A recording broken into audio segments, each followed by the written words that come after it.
Bonjour chers concitoyennes et concitoyens français du Paraguay. Je suis Edmond Suchet et l'unique conseiller des Français de l'étranger au Paraguay depuis 2021 et candidat pour un deuxième mandat avec ma remplaçante Chiara Orsini. Merci.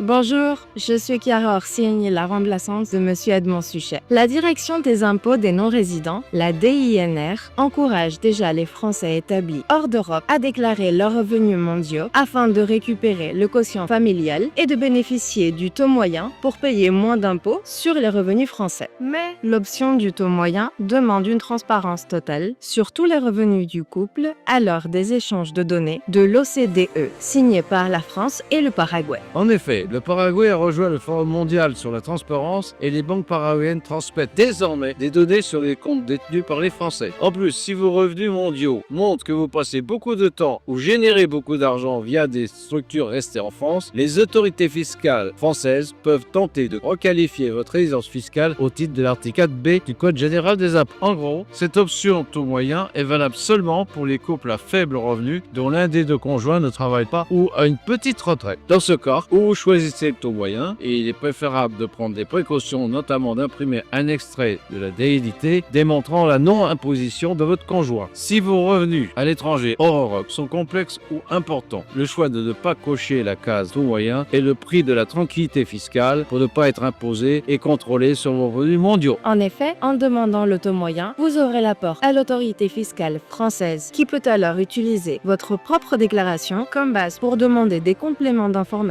aux autorités paraguayennes. Avec la signature mutuelle des accords de l'OCDE, la France et le Paraguay pourront dès maintenant échanger des informations. Pour le moment, les soldes de vos comptes paraguayens ne sont pas transmis automatiquement en bloc chaque année aux autorités françaises. La transmission vers la France se fait surtout sur la demande spécifique des autorités françaises ou lors de contrôles ciblés. Exception de fait pour les crypto-monnaies, car le Paraguay a adopté une surveillance stricte des portefeuilles cryptoactifs dès 2026, s'alignant ainsi sur les standards mondiaux. Examinons maintenant l'impôt français sur les revenus mondiaux pour les titulaires d'un passeport français. À l'Assemblée nationale, dans la nuit du 24 au 25 octobre 2025, à une seule voix près, votre passeport français devenait une feuille d'imposition mondiale. L'extrême gauche, avec les écologistes, et l'extrême droite étaient d'accord pour dire que vivre à l'étranger est immoral. C'est grâce à la division de la gauche républicaine et à la mobilisation des députés de l'Arc républicain que ce projet a échoué. De score 131 contre 132. La taxation des revenus mondiaux sur la base de la nationalité française, comme les USA, comprennent des binationaux paraguayens avec le passeport français, même ceux qui n'ont aucun revenu en France. Effectivement, les binationaux auraient été forcés de payer à la France la différence entre l'impôt paraguayen de 10% et l'impôt français sur les revenus mondiaux, jusqu'à 45% selon le barème français. En tant qu'élu, je reste mobilisé pour que votre passeport français ne devienne pas une prison fiscale. Merci de votre écoute